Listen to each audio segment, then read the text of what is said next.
What's up, Flannelverse? It is playoff best ball season. One of my favorite seasons, one of my favorite contest types is playoff best ball because so much of the field drafts completely wrong in playoff best ball. I think just a lot of people don't even look at the rules before they enter, don't have really any concept of how this game works. So I love it. Basically, any sharp person probably loves this contest type just because there is massive edge because so many people are just paying the rake. There is effectively overlay because so many people draft teams that are dead from the start. So I wanted to talk about the structure a little bit and some strategy for playoff best ball on this channel. We've only got a few days left to draft, so I'm doing this pretty late. Apologies for that. I've been pretty busy with NBA and NFL overlap, but felt it was important to do this. I also, part of the reason I'm making this video, which is just an intro to how to play playoff best ball, how it works, the strategy and stuff. I want to make a few videos going over some of my teams and how the drafts went. Some of them have gone well, some of them have again gone very poorly, and I just kind of want to talk through the strategy involved and where things can go wrong. And I want to do that by looking at some specific drafts that I've done. But before I did that, I thought some of you probably only really played DFS. Some people who are in the Flannelverse probably have not played playoff best ball before, and I want to make sure that you are playing correctly when you start playing. So I wanted to do just a quick overview of the Gauntlet on Underdog, how this works, and it is different from some other formats. So I want to say that up front. What we talk about here in the Gauntlet going to be a little bit different from like DraftKings, for example. The DraftKings flagship, only 1 out of 6 teams advance out of the first round, whereas the Gauntlet, 2 out of 6 teams advance out of the first round, which is a pretty massive difference in terms of how you build to some extent. All right, so let's get into the Gauntlet here, and I'll just pull up. I've got a document here. This is not going to be a highly produced, high quality video, but the information should be good. Just going to be basically reading off my Google Doc that I already wrote up. So there are, for those of you who have played regular season best ball, a lot of similarities between regular season best ball and playoff best ball, but also some differences.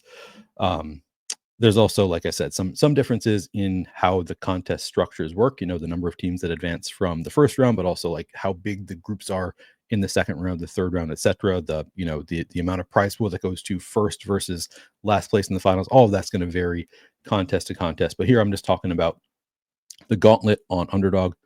Make sure, of course, you read the rules before you enter any contest that you play. Is my first big piece of advice. The strategy is going to differ a little bit based on the contest. Most of the Underdog contests are pretty similar, I think, to the Gauntlet, but it'll differ a bit contest to contest.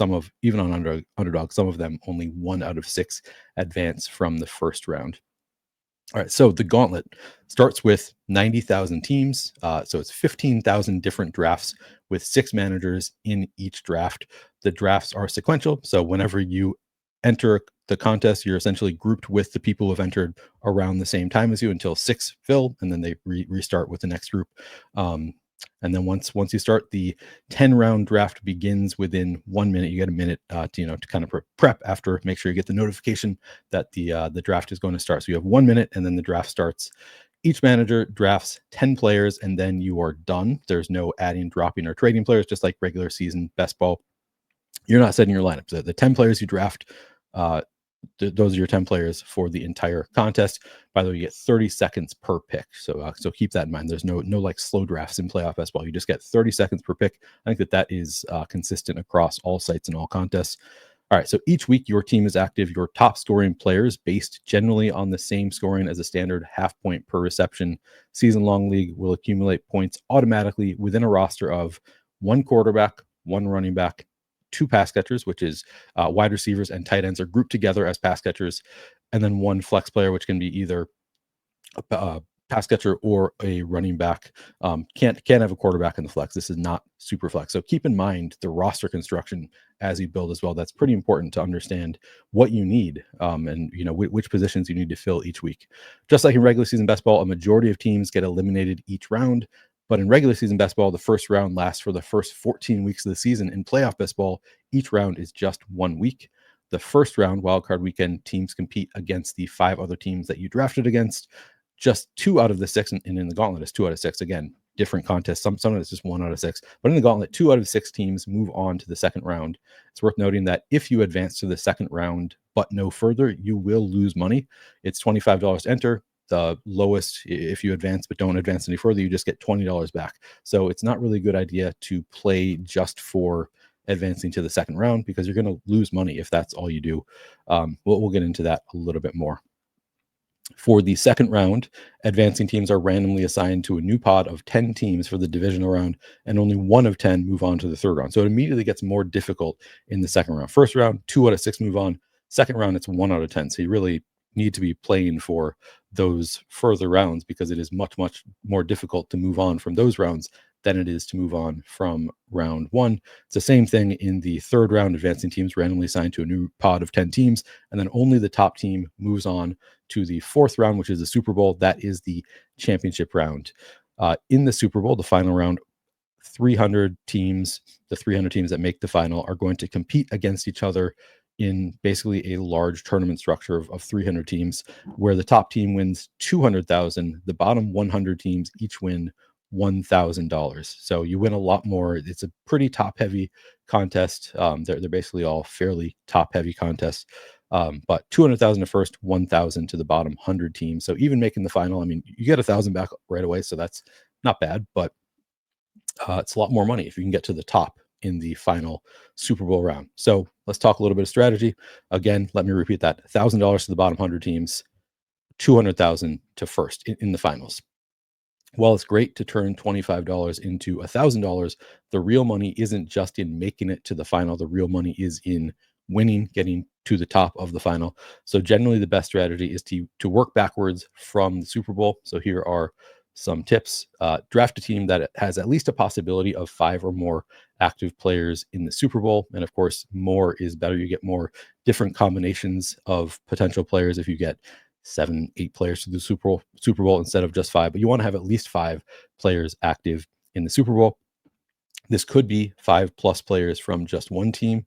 So like if you want to play for Ravens, you can have 6 Ravens on your team. And if the Ravens make the Super Bowl and your team makes it to the final, you have 6 players already in the Super Bowl. But generally, I think it's a good idea to try to have 5+ from a combo from one AFC team and one NFC team that could play each other in the Super Bowl. Just a little bit more likely that the highest scoring combo is going to come from both conferences. You might even be able to draft a team for multiple Super Bowl scenarios. So, for example, 4 players from one AFC team and then 3 players each from 2 different NFC teams is, one type of structure that will look really good. And of course, it's not, you don't just want 5 active players. If you have 5 players in the Super Bowl, but they're all wide receivers, we can only actually score points for 3 of them. So it needs to be within the structure, even in the Super Bowl. If you need 1 quarterback, 1 running back, 2 pass catchers, and a flex. So keep that in mind. You can't just have 5 from any position. You still need to be within that structure of a lineup. Right now, the Chiefs and the Lions currently have the likeliest odds of making the Super Bowl. They also both have first round buys. So in the first round, you get zeros from every Chiefs player and Lions player in your lineup. So it's kind of a push and pull there, because they're the likeliest to make the Super Bowl. You're going to want them. If they make the Super Bowl, you're going to want players from those teams. But also, you need to make it through the first round. So you got to kind of make sure you structure a team that can get you through that first round within the structure of 5 players from quarterback, running back, 2 pass catchers, and a flex. You need to have that structure in the first round, but then you also need to play for that in the Super Bowl. So it's really tough to build a team that can get 5 players for the scenario where it's both the Chiefs and the Lions making the Super Bowl. That one is tough because you need to basically have, draft your 5 Chiefs and Lions, but then you need to basically hit the nuts with the other 5 players in your lineup. Not exactly, because again, you get 2 teams through for the first round. So even if there is one player who scores 50 points in the first round and you don't have them, you can still get through because 2 teams make it through and only one team can have that player. But it's still, it's very tough. You need to hit a really strong lineup to get through a Chiefs Lions 5 combo team to the second round. So keep that in mind. But it's also a good idea because they are the 2 teams most likely to make the Super Bowl. So I have a fair number of teams that are trying to get the Chiefs and Lions to the Super Bowl, but it is the riskiest in terms of making it to the second round. That's also the one scenario where you might be able to get away with just 4 players in the Super Bowl if it is the Chiefs and the Lions, because Again, it's going to be really tough for people to get those combos to the Super Bowl out of the first round. You should avoid players that will be playing against each other in the first round. For example, the Commanders and Buccaneers are playing each other in the first round. So I would generally avoid drafting players from both on the same team, as you'll be better off if you're at full strength in the second round. And it's impossible to advance players from both the Commanders and the Bucks. One of those teams is losing. They'll be out in the second round. I also think it's worth looking at. This is implied team totals. Just looking at implied team totals is generally going to be a good idea, because you can see here the Steelers, they're playing in the first round, only a 16.75 implied team total. Probably not getting a ton of fantasy production from your Steelers, even in the first round. Texans not expected to score a ton of points. Chargers kind of meh, whereas like the Ravens projected for a lot of points. Generally, though, the teams that are projected for a lot of points, for the most part, are also teams that have high Super Bowl odds. So the Ravens, the Bills both have fairly high Super Bowl odds.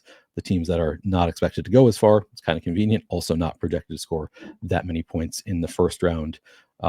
Eagles, the one exception being, well, these I would say are kind of the exceptions. The Commanders and Bucks both have fairly low likelihood of making it to the Super Bowl, but they are expected to score a lot of points in the first round. So that's a good place to get those advancement pieces. The Rams, similarly, the Vikings have a little bit better odds, and you can find Super Bowl odds. Generally, a good idea to have a sense of which teams are most likely to make the Super Bowl. You can find these sorts of charts all over the internet. Just Google NFL Super Bowl odds, that kind of thing. This website is playoffstatus.com/NFL/NFL postseason prob.html. You'll find this if you just search like NFL playoff odds. You can see which teams have the most likely, and we don't care about the winner. We just care about teams getting to the Super Bowl. So you can see these are the teams that have the highest likelihood of making it to the Super Bowl, and it's Chiefs and Lions by a long shot on this site. It does differ a little bit from site to site, so find the source that you trust. But kind of gives you an idea of who has the likeliest odds of making it to the conference championship, who has the likeliest odds of making it to the Super Bowl, etc. All right, back to it. There is no need to dominate in round one. So remember that 2 out of 6 teams advance. It's not just one. You just need to sneak by into the second round. Try not to get sucked into drafting players from a team that you don't think has a real shot at making it at least to the conference championship team, championship round. I draft a good amount of the Commanders because I can kind of see the Commanders getting there. A lot of people draft a lot of Bucks. Similarly, like in the NFC, I feel like it's easier to envision a lot of teams making it to the conference championship than it is for AFC teams. And again, they're also better advancement teams. Those the Bucks and Commanders in particular, the Rams, they all generally are going to project better going in. But just keep in mind that you don't want to have a ton of players from like the Steelers who just don't have great odds of making it to the conference championship, or the Broncos, another example. And of course, be agile. Unfortunately, we can't always draft every player we want. You might go into a draft thinking you want to draft for a Ravens Eagles Super Bowl, but then you have the 6th pick, and by the time it gets to you, both Jalen Hurts and Lamar Jackson are already taken. You probably, in that case, shouldn't be drafting for a Ravens Eagles Super Bowl. You need to adjust to another scenario that fits a build that you can make from your draft spot. Pay attention to your allocation of skill at each position. You can only get scores from 2 running backs or 1 quarterback at most. You probably shouldn't draft both Hurts and Jackson with your first 2 picks. Generally, I like to just draft 1 quarterback almost all the time, except for when I'm playing for Chiefs or Lions Super Bowl. If I draft Patrick Mahomes or Jared Goff, I obviously need a second quarterback to cover that round 1 bye. But outside of that scenario, I'm usually just trying to draft 1 quarterback per team. If I have Lamar Jackson, I don't want to draft another quarterback. If I have Jalen Hurts, I don't want to draft another quarterback, et cetera, et cetera. I'm trying to just draft for one quarterback per team, because you can only get score for 1 quarterback per team. Now there are some exceptions, but that's like the rule for me. 98% of the time, I'm only taking 1 quarterback unless it is Mahomes or Goff. So that's it. It's a pretty simple game in general, but it is really tough to win because, again, there's 90,000 people in this contest.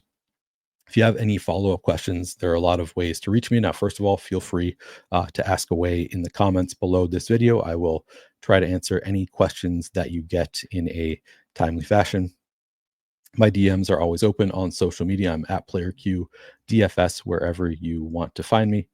I do Part of the reason I'm doing this video is just to set up because I want to do some reviews of my own team. So you can check those out also to see like what put into action what my teams are looking like or what my drafts are looking like, what I'm trying to do. And of course, there will be some where it goes wrong. I'd also recommend joining the Flannelverse Discord, which will be in the link in the description of this video as well. There is a channel specifically for best ball team reviews. We'll be reviewing some, or I'm happy to review playoff best ball teams, and I'm sure others in there will be as well. So check that out if you haven't already done so.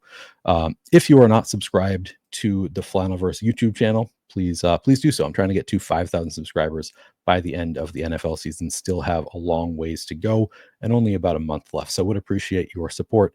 Check that out.